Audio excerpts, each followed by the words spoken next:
जीवन बगिया ऐसी उलझी, फूल उगे कम कांटे ज्यादा, सिमटा जीवन डूबी सांसें। आना है तो अब भी आजा, यदि आपने अभी तक अंतिम अध्याय नहीं देखा है तो मैं आपसे विनती करूँगा, कृपया करके अंतिम अध्याय देखें। उसके बाद ही इस अध्याय में प्रवेश करें, क्योंकि बिना पिछला अध्याय देखे इस अध्याय को समझ पाना मुश्किल है। लाओ त्सु कहता है, मेरा कोई अपमान नहीं कर सकता, क्योंकि मैं सम्मान चाहता ही नहीं, यह सम्मान को पा लेना है। लाओ त्सु कहता है, मुझे कोई हरा नहीं सकता, क्योंकि जीत की हमने बात ही छोड़ दी। अब हारोगे कैसे, हराओगे कैसे? तुम उसी को हरा सकते हो जो जीतना चाहता है। अब यह जरा उलझा हुआ हिसाब है। इस दुनिया में सम्मान उन्हें मिलता है जिन्होंने सम्मान नहीं चाहा, सफलता उन्हें मिलती है जिन्होंने सफलता नहीं चाही, क्योंकि जिन्होंने सफलता नहीं चाही उन्होंने तो स्वीकार ही कर लिया कि सफल तो हम हैं ही। अब और चाहना क्या? सम्मान तो हमारे भीतर आत्मा का है ही। अब और क्या चाहना? क्या चाहना क्या है? परमात्मा ने सम्मान दे दिया तुम्हें पैदा करके, अब और किसका सम्मान चाहते हो? परमात्मा ने तुम्हें काफ़ी गौरव दे दिया, जीवन दिया, यह सौभाग्य दिया कि आँख खोलो, देखो हरे वृक्षों को, फूलों को, पक्षियों को, कान दिए सुनो संगीत को, जल प्रताप के मरमर को बोध दिया कि बुद्ध हो सको। अब और क्या चाहते हो? सम्मानित तो तुम हो गए, परमात्मा ने तुम्हें प्रमाण पत्र दिया, तुम भिखारी की तरह। किसने प्रमाण पत्र मांग रहे हो? उनसे जो तुमसे प्रमाण पत्र मांग रहे हैं। यह बड़ा मजेदार मामला है। दो भिखारी एक दूसरे के सामने खड़े भीख मांग रहे हैं, यह भीख भी मिलेगी कैसे? दोनों भिखारी हैं। तुम किससे सम्मान मांग रहे हो? किसके सामने खड़े हो? यह अपमान कर रहे हो तुम अपना, और यही अपमान गहन होता जाएगा, संतोष का अर्थ होता है। देखो जो तुम्हारे पास है, देखो जरा आँख खोलकर जो तुम्हें मिला ही है।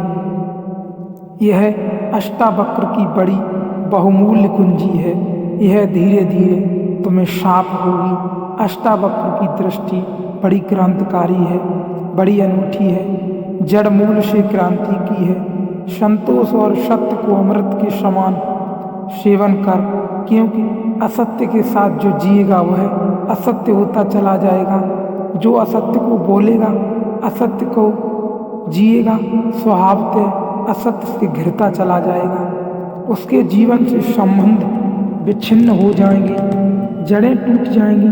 परमात्मा में जड़ें चाहते हो तो सत्य के द्वारा ही वे जड़ें हो सकती हैं। प्रामाणिकता और सत्य के द्वारा ही तुम परमात्मा से जुड़ सकते हो।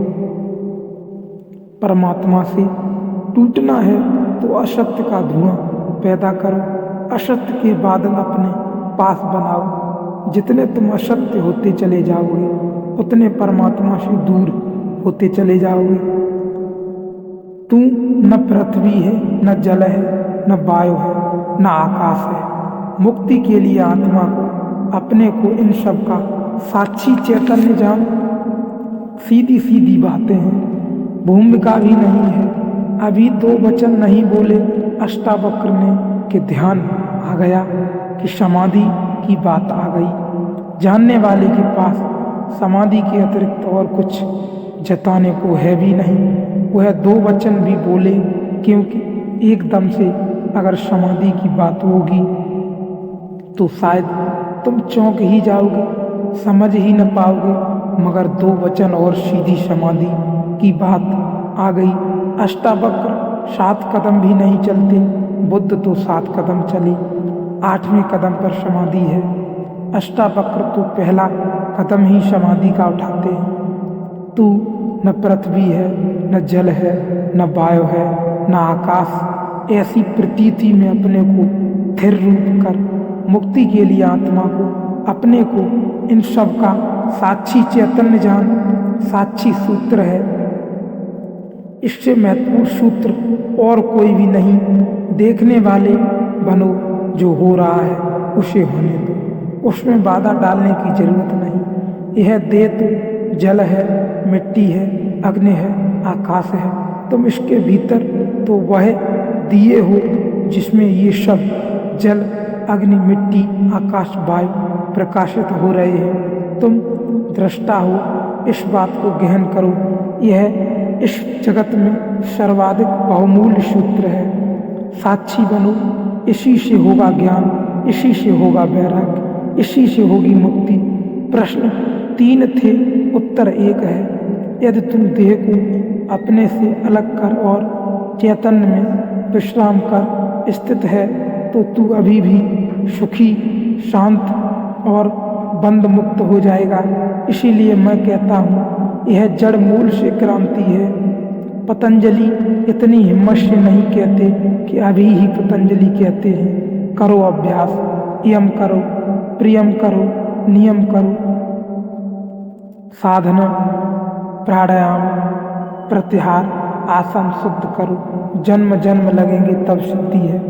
महावीर कहते हैं 5 महाव्रत और तब जन्म जन्म लगेंगे, तब होगी निजरा, तब कटेंगे जाल कर्मों का। सुनो अष्टावक्र को, अधुनैव अभी यहीं इसी क्षण यदि तू देह को अपने से अलग कर और चैतन्य में विश्राम कर स्थित है।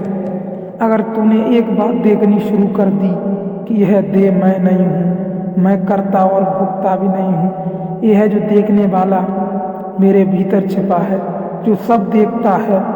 बचपन था, कभी तो बचपन देखा, फिर जवानी आई तो दवानी देखी, फिर बुढ़ापा आया तो बुढ़ापा देखा। बचपन नहीं रहा तो मैं बचपन तो नहीं हो सकता। आया और गया, मैं तो हूँ। जवानी नहीं रही तो मैं जवानी तो नहीं हो सकता। आई और गई, मैं तो बुढ़ापा। आया और जा रहा है तो मैं बुढ़ापा नहीं हो सकता, क्योंकि जो आता है जाता है वह मैं कैसे हो सकता हूँ। मैं तो सदा हूँ। जिस पर बचपन आया, जिस पर जवानी आई, जिस पर बुढ़ापा आया, जिस पर 1000 चीज़ें आई गई, वह मैं वही शाश्वत हूँ, वही दृष्टा हूँ।